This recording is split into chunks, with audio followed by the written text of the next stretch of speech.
नमस्कार, आप देख रहे हैं हर खबर। मैं हूं आपके साथ जागृति और आज बात करेंगे 2 गज दूरी, मास्क है जरूरी।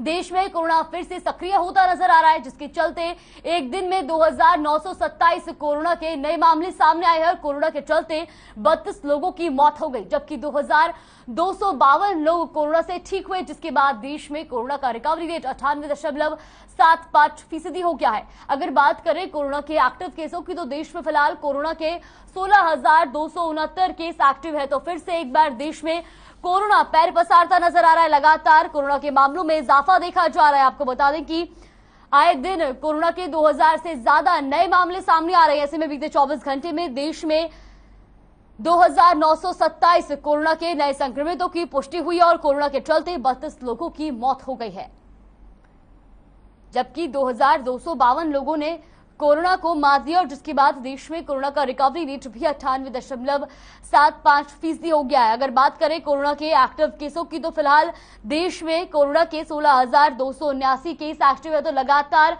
कोरोना के मामलों में इजाफा देखा जा रहा है। आए दिन कोरोना के मामलों में जो है वो इजाफा देखा जा रहा है। 2000 से ज्यादा नए मामले कोरोना के सामने आ रहे हैं।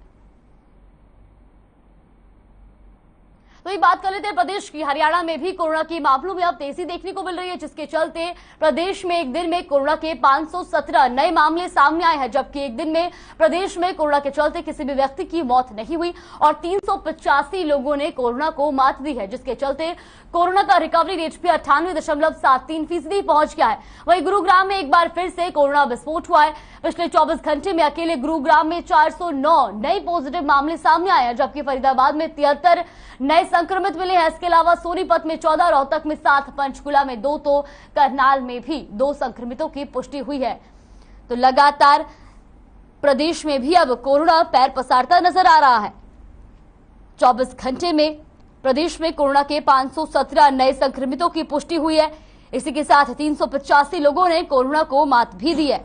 वहीं अगर बात की जाए जिलों की, तो सबसे ज्यादा गुरुग्राम में 409 संक्रमितों की पुष्टि हुई है। इसके बाद फरीदाबाद में 73 नए मामले सामने आए हैं। वहीं अगर बात करें रोहतक और सोनीपत की, तो सोनीपत में भी 14 संक्रमित मिले और रोहतक में 7, तो पंचकुला में भी 5 कोरोना संक्रमितों की पुष्टि हुई है। तो प्रदेश में भी फिर से कोरोना के मामलों में इजाफा देखा जा रहा है। बीते 24 घंटे में प्रदेश में 517 नए कोरोना संक्रमित पाए गए हैं और कहीं ना कहीं लोगों की लापरवाही एक बार फिर से भारी पड़ती नजर आ रही है, क्योंकि जिस तरह से तीसरी लहर खत्म होने के बाद कई पाबंदियां जो है वो हटा दी गई थी, मास्क हटा दिया गया था, लेकिन फिर से अब मामलों में इजाफा देखा जा रहा है। ऐसे में ये आप सबकी जिम्मेदारी है कि आप कोरोना के नियमों का पालन करें, ताकि आप सुरक्षित रहे और आपका परिवार भी सुरक्षित रहे।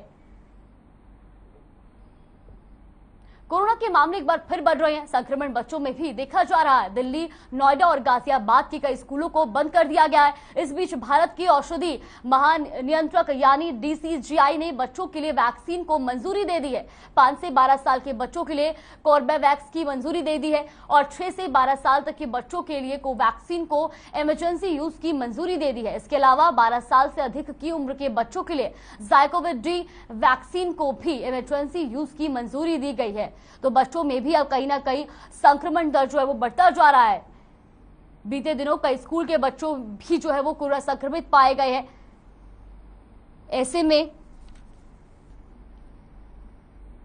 भारत की औषधि महानियंत्रक यानी DCGI ने बच्चों के लिए वैक्सीन को मंजूरी दे दी है। 5 साल के बच्चों के लिए कॉर्बेवैक्स की मंजूरी दी है और 6 से 12 साल तक के बच्चों के लिए कोवैक्सीन को इमरजेंसी यूज की मंजूरी दे दी है। इसके अलावा 12 साल से अधिक की उम्र के बच्चों के लिए ज़ाइकोवी-डी वैक्सीन को भी इमरजेंसी यूज की मंजूरी दी गई है।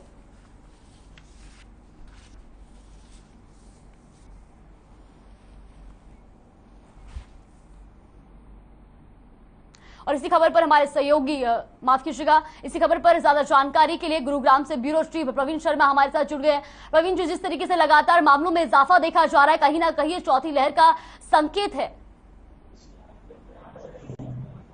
जी बिल्कुल जागृति, देखिए जिस तरह से गुरुग्राम में लगातार कोरोना के केस बढ़ रहे हैं वो वाकई एक चिंता का विषय है, क्योंकि अगर हम कल की बात करें तो कल 409 पॉजिटिव केस आए थे, जिसको लेकर अगर हम मिलाएं तो 1380 जो एक्टिव केस इस वक्त गुरुग्राम में हो गए हैं और जिसमें 12 लोग जो हॉस्पिटल में इलाज करा रहे हैं। तो इस तेजी से कोरोना का बढ़ना कहीं ना कहीं हमारे लिए चिंता का विषय है, क्योंकि पॉजिटिव रेट लगातार एक हफ्ते से 9 से ऊपर चल रहा है। मतलब अगर हम बात करें कल के पॉजिटिव रेट की, तो 10.5 कल का पॉजिटिविटी रेट रहा था।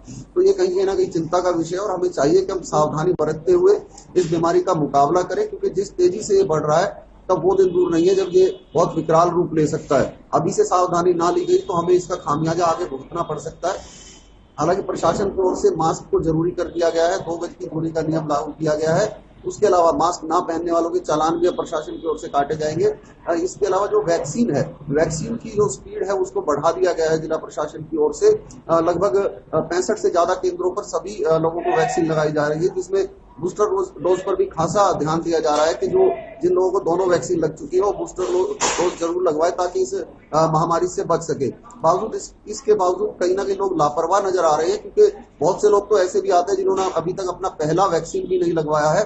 तो इससे बड़ी लापरवाही और क्या देखने को आएगी। जब महामारी पूरे चरम पर थी उस वक्त भी लोगों ने वैक्सीन लगवाने से परहेज किया। प्रवीण, आपसे ये भी जानना चाहेंगे कि बूस्टर डोज का क्या कुछ अपडेट है गुरुग्राम में, क्योंकि जिस तरीके से मामले बढ़ते जा रहे हैं ऐसे में बूस्टर डोज इसका एक मात्र समाधान माना जा रहा है। बिल्कुल देखिए जाकर की बूस्टर डोज को लेकर लगातार जिला प्रशासन सजग है और जो गुरुग्राम, फरीदाबाद और सोनीपत और झज्जर में जो है बूस्टर डोज लगातार लगाई जा रही है, क्योंकि एनसीआर से जुड़े हैं ये जिले, दिल्ली के पास के जिले पड़ते हैं और यहीं पर संक्रमण बढ़ता दिखाई दे रहा है। हरियाणा सरकार की ओर से भी जो बूस्टर डोज लगाने, फ्री बूस्टर डोज लगाने का ऐलान किया जा चुका है 2 दिन पहले। तो कहीं ना कहीं बूस्टर डोज को लेकर प्रशासन सतर्क नजर आ रहा है और बाकायदा जिन लोगों को बूस्टर डोज लगनी है कॉल सेंटर से उनको कॉल किया जा रहा है और उन्हें बताया जा रहा है कि आप अपनी बूस्टर डोज लगवाइए।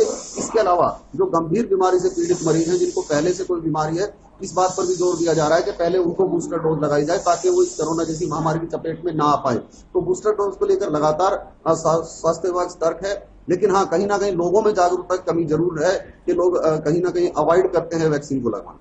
जी बिल्कुल, जिस तरीके से कोरोना के मामलों में इजाफा देखा जा रहा है, अगर प्रदेश की बात करूं तो गुरुग्राम कोरोना का हॉटस्पॉट बनता जा रहा है। ऐसे में कहीं ना कहीं अगर मामले फिर से बेकाबू हुए या कोरोना फिर से बेकाबू हुआ तो लॉकडाउन की वापसी भी हो सकती है। देखिए अभी लॉकडाउन की कोई संभावना जिला प्रशासन की ओर से नहीं जताई गई है, क्योंकि जो डॉक्टर्स का कहना है, उनका ये कहना है कि कोरोना अब हमारे बीच ही रहेगा, ये अभी जाएगा नहीं जैसा कि हम सोच रहे हैं और हमें इसके साथ ही जीना है। तो हमें इसकी आदत डालनी होगी और आदत में शुमार करना होगा हमें अपना बचाव, कि हम किस तरह से इस बीमारी से बचाव करें। इसके अलावा जो वैक्सीन है उसको पूरी तरह से, पूरे शहर को पूरी तरह से वैक्सीनेट किया जाए और जो कोविड ऑपरेटिव बिहेवियर है उसका पालन किया जाए तो हम इस बीमारी से बच सकते हैं। जो मामले बढ़ रहे हैं वो कहीं ना कहीं हमारी लापरवाही से बढ़ रहे हैं, क्योंकि जैसे ही सरकार की ओर से गाइडलाइन को खत्म किया गया था, मानकों को खत्म किया गया था, लोगों ने खुले तौर पर लापरवाही शुरू कर दी थी। उसी का नतीजा है कि अब मामले बढ़ने लगे। और आपको बता दूं मैं, क्योंकि अभी नवरात्रों का त्योहार भी गए थे जो मार्च के एंड में, तो उस दौरान मंदिरों में बहुत भीड़ उमड़ी थी। वो भी कहीं ना कहीं बढ़ते मामलों का कारण हो सकती है, क्योंकि बिल्कुल मास्क लगाना बंद कर दिया था लोगों ने और यही कारण है कि अब लगातार कोरोना के केस बढ़ रहे हैं। हाँ, सीवियरिटी इन केसेस की नहीं है। अगर गुरुग्राम में 1300 से ज्यादा केस है तो केवल 12 ही जो है हॉस्पिटल में इलाज करा रहे हैं, बाकी सभी लोग होम आइसोलेशन में रह के अपना इलाज करा रहे हैं, जिन पर पूरी नजर पर जिला प्रशासन रखे हुए है। जी बिल्कुल, तो ऐसा भी हो सकता है जिस तरीके से मामले देखे जा रहे हैं। अब आपको जैसे कि जानकारी हमें मिल रही है कि प्रधानमंत्री नरेंद्र मोदी ने भी आज जो है बैठक बुलाई है, सभी राज्यों के मुख्यमंत्रियों के साथ उनकी बैठक होने वाली है। ऐसे में कहीं ना कहीं जल्दी ही जो है गाइडलाइंस जारी की जा सकती हैं। जी बिल्कुल, देखिए प्रधानमंत्री नरेंद्र मोदी आज दोपहर को जो मुख्यमंत्री हैं उनसे बैठक करेंगे और इस बात को लेकर चर्चा करेंगे कि जो मामले बढ़ रहे हैं उनको किस तरह से रोका जा सकता है और क्या तरीका एक अपनाया जा सकता है। क्योंकि जिस तरह से पहले मुख्यमंत्री ने, जो प्रधानमंत्री है उन्होंने मुख्यमंत्रियों को टेस्टिंग, ट्रैकिंग और ट्रीटमेंट का जो एक फार्मूला दिया था वो कहीं ना कहीं पहले भी कामयाब रहा था, जिसके चलते हम पिछली 3 लहर का मुकाबला कर पाए। यही उम्मीद की जा रही है कि जब प्रधानमंत्री की मुख्यमंत्रियों के साथ बैठक होगी तो कुछ ना कुछ हल निकाला जाएगा और हो सकता है कुछ हल्की फुल्की पाबंदियां भी लगाई जाएं, जिससे लोगों की रोजी रोटी को नुकसान ना हो और कोरोना की जो बढ़ती गति है इसको रोका जा सके। जी बिल्कुल प्रवीण जी, जिस तरीके से अब मामलों में इजाफा देखा जा रहा है, हालांकि अधिकतर जो मरीज है वो होम आइसोलेशन में, ऐसे में अस्पताल की तरफ से भी क्या कुछ तैयारियां देखने को मिल रही है? क्योंकि पहली और दूसरी लहर में हमने देखा है कि किस तरह से बिस्तर बेड की जो है वो कमी देखी गई थी, ऑक्सीजन सिलेंडर की कमी देखी गई थी। ऐसे में अब अस्पताल प्रशासन किस तरीके से तैयार नजर दिख रहा है? कि जाकर देखिए गुरुग्राम की अगर हम बात करें तो जब दूसरी लहर के दौरान जो है कुछ अस्थायी कोविड हॉस्पिटल्स गुरुग्राम में स्थापित किए गए थे, जिसमें देवीलाल स्टेडियम का हॉस्पिटल है, गवर्नमेंट कॉलेज के हॉल का हॉस्पिटल है, ऐसे बहुत से स्थान है जहां पर कुछ अस्थायी हॉस्पिटल बनाए गए थे, उनको अभी खत्म नहीं किया गया था और जिला प्रशासन की ओर से उन पर काम शुरू कर दिया गया है कि अगर कोई परिस्थिति आती है, ये लहर अगर कोई भयानक रूप लेती है तो जिला प्रशासन इसके लिए पूरी तरह से तैयार है। और जो ऑक्सीजन प्लांट जो लगाए गए थे उस दौरान, उनको भी दोबारा से चेक किया गया है कि वो तरीके से काम कर रहे हैं नहीं कर रहे हैं। बकायदा खुद जो सिविल सर्जन है वो जाकर इसकी जांच कर रहे हैं और जो दवाइयों की उपलब्धता है वो भी सुनिश्चित की जा रही है कि अगर जरूरत पड़े तो दवाइयां उपलब्ध हो सभी लोगों को। लेकिन साथ ही एक बात की जो एक्सपर्ट्स कहते हैं उनका कहना है कि ये जो केस बढ़ रहे हैं इसमें सीवियरिटी नहीं है, जितनी डेल्टा वेरिएंट में सीवियरिटी थी उतनी इसमें सीवियरिटी नहीं है, क्योंकि जब डेल्टा का वेरिएंट आया था तो 2 से 3 दिन के अंदर जो मरीज है उसकी पूरी चेस्ट को कंजेस्ट कर देता था, पूरी छाती को सफेद कर देता था। इस तरह का अभी कोई मामला किसी भी पेशेंट्स में नहीं आया है। हाँ, हल्के फुल्के लक्षण जरूर दिखाई दिए हैं उनके पॉजिटिव होने के बाद, लेकिन सीवियरिटी की अगर हम बात करें तो वो ना के बराबर दिखाई दी। जी बिल्कुल, और इसी खबर पर हमारे साथ जुड़ गए डॉक्टर राहुल भार्गव। सर, बहुत बहुत स्वागत है आपका हमारे इस कार्यक्रम में। नमस्कार जी सर, जिस तरीके से कोरोना के मामलों में इजाफा देखा जा रहा है, कहीं ना कहीं क्या ये चौथी लहर का संकेत है? बिल्कुल, देखिए मैंने पहले भी कहा था और रहूंगा कि कोविड का जा रहा, कोविड एक एंडेमिक बन के रहेगा, कोविड के नंबर्स आते रहेंगे, कोविड से घबराने की आवश्यकता नहीं है। चौथी लहर, पांचवी लहर, हम जब लहर की बात करते हैं तो छोटी लहरें आती रहेंगी, सुनामी नहीं आएगा जिस प्रकार से पिछले साल डेल्टा में आया था। तो लोग आश्वस्त रहे, घबराएं नहीं, प्रिकॉशन लें, मास्क पहन के रखें ताकि हम अपने आप का स्वयं बचाव कर पाए। कोरोना निरंतर रूप से बदल रहा है, वो बदलता रहेगा क्योंकि उसको जीवित रहना है। तो आपको सुरक्षित रहने के लिए मास्क पहनना सबसे ज्यादा आवश्यक है।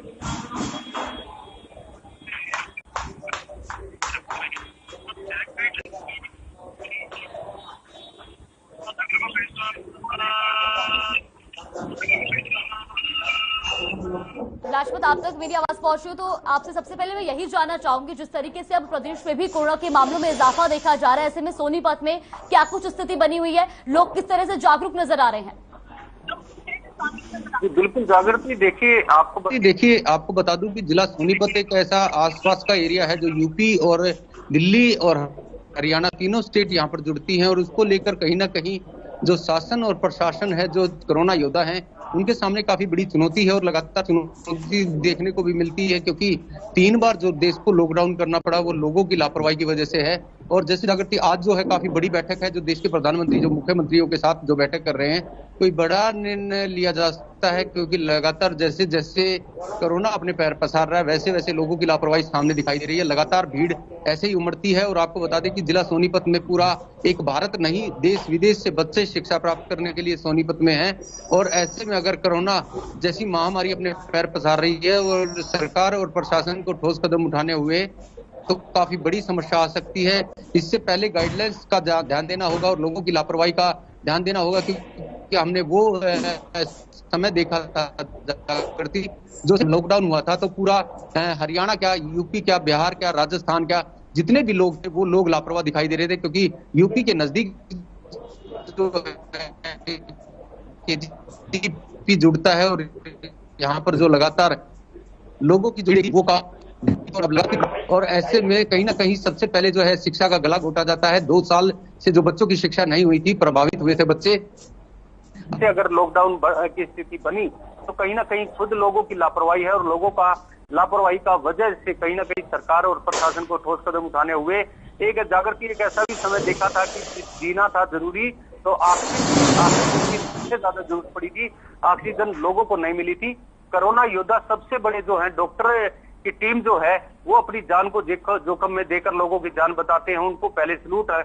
हर खबर हरियाणा की टीम अब लगातार अपना लोगों को जागरूक करने का काम कर रही है, लेकिन लोग अभी भी लापरवाह दिखाई दे रहे हैं। लोगों की लापरवाही की वजह से फिर से लॉकडाउन की स्थिति ना बने, इसलिए लोगों से अपील है कि जो सरकार की गाइडलाइंस उन पर ध्यान रखें ताकि देश की गति जो रुके ना। और अभी तक जो हालात है जागृति ये है कि अभी तक जो हालात सुधरे नहीं है, क्योंकि जिनको जो मकान का किराया था या दुकान का किराया था या बच्चों की फीस थी, एडमिशन का समय था और अब तो वक्त भी ज्यादा टाइट है जागृति, क्योंकि बच्चों का एडमिशन का समय है और काफी ऐसे काम है जो खर्चे के काम है और लेकिन जी बिल्कुल।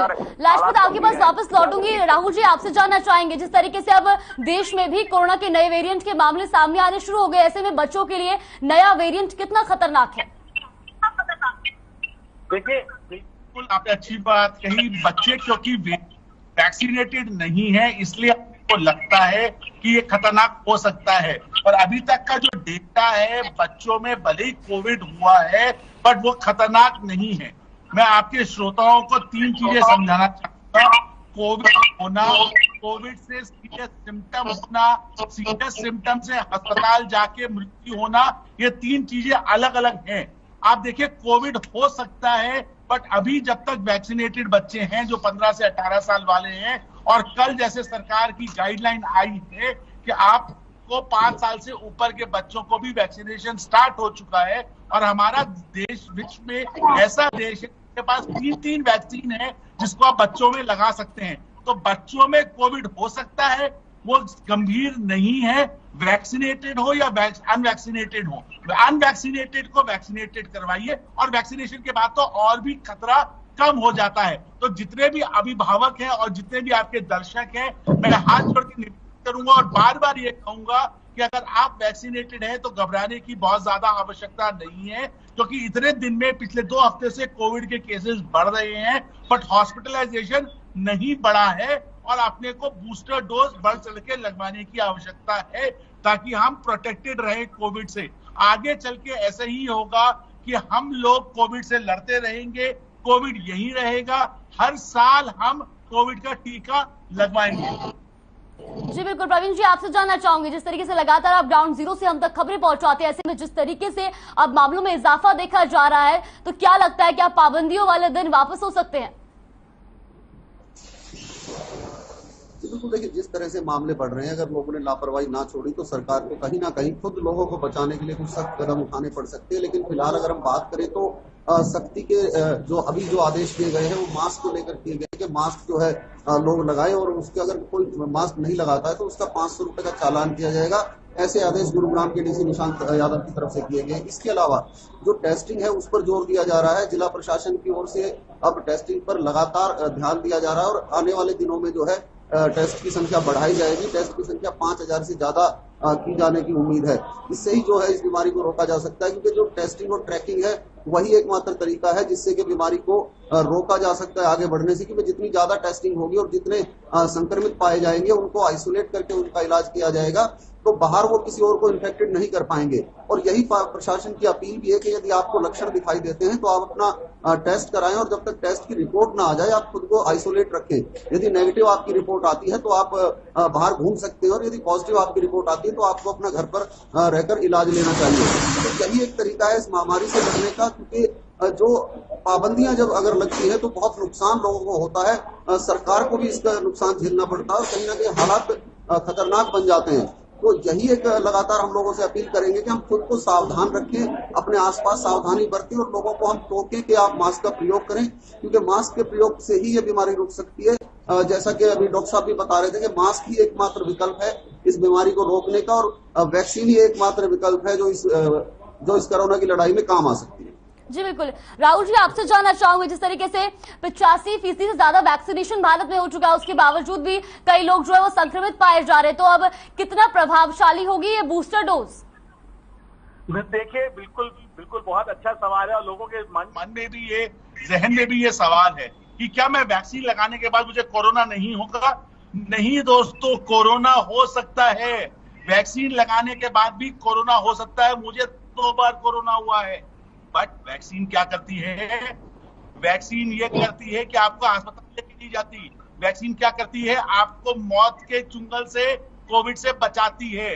आपको अस्पताल में भर्ती होके आपको लंबे समय तक अस्पताल में नहीं रहने देती। तो कोविड की वैक्सीन कहीं ये नहीं कहती कि आपको कोविड नहीं हो सकता। कोविड बिहेवियरल प्रॉब्लम है, जहां पे आप मास्क नहीं पहनेंगे, ज्यादा से ज्यादा लोग इकट्ठे होंगे, आप पार्टी करेंगे, बार में जाएंगे, शादी में जाएंगे, हो सकता है। पर कोविड से दुष्प्रभाव टीके से नहीं होंगे, ये ध्यान रखना हमारे को आवश्यक है। तो बचाव हमारे हाथ में स्वयं है, मास्क और 2 गज की दूरी करके रखिए। चौथी लहर जैसे को हराया है, चौथी को भी हरा पाएंगे। जी बिल्कुल लाजपत, आपसे जानना चाहूंगी सोनीपत में बूस्टर डोज का क्या कुछ अपडेट है, क्योंकि जिस तरीके से डॉक्टर ने भी बताया कि कोविड पे सबसे ज्यादा जो कारगर है वो वैक्सीनेशन ही है। जी बिल्कुल जागृति, देखिए कोविड को लेकर लगातार लोगों में वैक्सीन लगवाने का कुछ न कुछ स्वास्थ्य विभाग की टीम के सामने काफी बड़ी चुनौती है। वही लोग लगवा पा रहे हैं जिनको कहीं ना कहीं चुनौती मिलती है, लेकिन लोग लापरवाह हैं। और आपको जागृति, सबसे बड़ी बात यह भी है कि अब जैसे जैसे समय जब बढ़ रहा है और बारिश का जब समय आएगा तो डेंगू मलेरिया जैसे मच्छर जो पनपेंगे और गंदगी का जो ढेर है उनकी वजह से बीमारी फैलेगी। और कहीं ना कहीं अब जो वक्त है वो कहीं ना कहीं टाइट है, क्योंकि अब जो टेम्परेचर का भी वक्त है और ठंडी चीजों का लोग इस्तेमाल करते हैं और फिर डेंगू मलेरिया के जो मच्छर काटेंगे तो काफी बड़ी बीमारी फैलेगी। इससे पहले ही लोगों से अपील है, हर खबर हरियाणा की टीम लगातार लोगों से अपील करती है कि अपना ध्यान रखें ताकि देश की गति ना रुके, अपने दोस्तों का ध्यान रखें, अपने परिवार का ध्यान रखें, क्योंकि वैक्सीन जीना है जरूरी तो सबसे पहले वैक्सीन जरूरी है। वैक्सीन जो लोगों को एक जो अगर कोरोना आता है तो उससे लड़ने का एक टारगेट सबसे जरूरी है कि कोरोना अगर आएगा जरूर, लेकिन वैक्सीन अगर आपने लगवाए है तो आप जंग जीत पाएंगे, अगर वैक्सीन नहीं लगवाई तो आप जंग हार जाएंगे। तो ऐसा स्वास्थ्य विभाग की टीम के सामने काफी बड़ी चुनौती होती है और स्वास्थ्य विभाग की टीम जो है अपनी जान पर खेलकर जो जान बताती है, तो इसलिए कहीं ना कहीं लोगों से जागरूकता की जरूरत है, क्योंकि समय रहते अगर लोग जाग गए तो कहीं ना कहीं हम इस बीमारी से जीत पाएंगे, लड़ पाएंगे। क्योंकि अनेक तरह की बीमारी हमारे देश में पहले से ही ज्यादा है, जैसे लोगों में शुगर ज्यादा है तो उनको ज्यादा बचना चाहिए, तो क्योंकि मास्क जरूरी है। जिन लोगों को एलर्जी की दिक्कत है उनको मास्क लगाना चाहिए। काफी ऐसे मरीज हैं जिनको मास्क लगाकर चलना चाहिए ताकि इस बीमारी की चपेट में ना आए, क्योंकि जो बीमार व्यक्ति होता है वो सबसे पहले बीमारी के चपेट में आता है। और ये महामारी एक ऐसी बीमारी है लगातार हमारे देश में रहेगी, क्योंकि हमारे देश में काफी ऐसे बीमार लोग हैं जो कि एक बार अगर बीमारी आ जाती है तो उससे लड़ना पड़ता है और स्वास्थ्य विभाग की टीम के सामने काफी बड़ी चुनौती रहती है। और अब बारिश का जब समय आएगा, लगातार जब बारिश का पानी रुकेगा और जहां जहां डेंगू और मलेरिया के मच्छर पनपेंगे, फिर स्वास्थ्य विभाग की टीम के सामने काफी बड़ी चुनौती रहेगी। अगर देश को लॉकडाउन करना पड़ा और हालात काफी गंभीर बने तो इस कोरोना योद्धा जो है उनको कहीं ना कहीं काफी बड़ा सामना करना होगा और लोगों को जागरूक करना होगा। लोग जागृति, अगर लोगों को अगर डीसी जो सोनीपत कहीं भी हैं जो उनकी जिम्मेवारी बनती है कि जो लोग लापरवाह हैं उन पर पहले से ही अपनी सख्ताई करें, क्योंकि लोग जो है लापरवाह दिखाई देते हैं और इसका कहीं ना कहीं खामियाजा भुगतना पड़ता है। कोरोना की वजह से अगर देश को लॉकडाउन करना पड़ा तो पहले जागरूक जो लोग हैं, जैसे गांव के आंचल के व्यक्ति हैं या फैक्ट्री मालिक हैं या जिनके पास किराए पर लोग रहते हैं, उनके साथ बैठक करनी होगी, उनको समझाना होगा और जो जनता है उनको समझाना होगा। लॉकडाउन के अगर हालात बने तो काफी गंभीर बनेंगे, इससे पहले ही लोगों को जागरूक करना जरूरी है, उनको समझाना जरूरी है कि अगर लॉकडाउन स्थिति बनी तो अगर आप लापरवाह रहेंगे तो लंबा लॉकडाउन चलना पड़ सकता है, लंबा समय खींचना ज्यादा जरूरी हो सकता है। इसलिए लोगों से अपील है कि अगर लॉकडाउन की स्थिति बनती है तो संयम और शांति से अपने घर रहें ताकि हम इस बीमारी से लड़ पाएं और जीत पाएं। अगर लोगों ने लापरवाही की और जैसे जैसे लॉकडाउन का समय आया और लॉकडाउन करना पड़ा, तो जैसे अपने हालात देखे हैं, पिछले जो हालात पे जाएंगे तो लॉकडाउन का समय भी बढ़ेगा। उन लोगों से जरूर अपील है जिन्होंने कोरोना। जी बिल्कुल लाजपत, आप वापस लौटेंगे। प्रवीण जी, आपसे जानना चाहूंगी, जिस तरीके से लगातार मामलों में इजाफा हो रहा है, हालांकि पाबंदियों में मास्क जरूरी किया गया है, लेकिन प्रशासन किस तरह से अलर्ट नजर आ रहा है, किस तरीके से लोगों को जागरूक करता नजर आ रहा है, क्योंकि प्रशासन की बड़ी जिम्मेदारी है कि वो लोगों से नियमों का पालन करवाए ताकि जो मामले हैं उनको रोका जा सके। बिल्कुल जागृति, देखिए जिला प्रशासन की ओर से लगातार संचार माध्यमों से लोगों को जागरूक करने का प्रयास किया जा रहा है। इसके अलावा जो कुछ समाज सेवी संस्थाएं हैं वो भी लोगों को लगातार जागरूक कर रही है और जो एक मास्क बांटने का सिलसिला है वो भी जिला प्रशासन की ओर से किया जा रहा है। इसके अलावा जागृति में सबसे बड़ी एक बात बताता हूँ आपको कि जो बच्चे हैं, बच्चों में ये बीमारी अब की बार पहुंच रही है और ये हमारे लिए बहुत बड़ा खतरा है, जिसको लेकर स्वास्थ्य विभाग की ओर से स्कूलों को बाकायदा गाइडलाइन दी गई है, उनको जागरूक किया गया है कि आप जो है बच्चों के लिए सोशल डिस्टेंसिंग मेंटेन करें, दोनों एग्जिट और आउट गेट को अलग अलग रखें ताकि वहां पर भीड़ ना होने पाए और एक उचित दूरी जो है बच्चों के बीच में बनी रहे। और बच्चों जी बिल्कुल प्रवीण जी, यहाँ पे आपको रोकना चाहूंगी। राहुल जी, आपसे जानना चाहूंगी, जिस तरह से पहली और दूसरी लहर खतरनाक हमने देखी, क्या चौथी लहर भी पहली और दूसरी लहर की तरह ही खतरनाक रहने वाली है? नहीं जागृति जी, नहीं, ऐसा नहीं होगा। पहली और दूसरी वेव में हमको उसके प्रकार का, स्वरूप का, आकार का कोई खबर नहीं थी तब तक वैक्सीनेशन पूरी नहीं हुई थी। आज हमारे पास 200 करोड़ से ज्यादा टीके लग चुके हैं, हमारे 80% को 2 टीके लग चुके हैं, बच्चों का टीकाकरण स्टार्ट हो चुका है। तो जो पिछले साल दुखद घटनाएं हुई उसको हमारे को पीछे भुला के आगे बढ़ना पड़ेगा। ऐसी अनेकों वेव आएंगी। मैं बार बार ये कह रहा हूं कि सुनामी नहीं आएगी, ये लहरें आती जाती रहेंगी। ना कोविड कहीं जाने वाला है, ना इंसान जाने वाला है। और इतिहास इस बात का गवाह है कि इस इंसान और वायरस के द्वंद में हमेशा इंसान ही जीता है।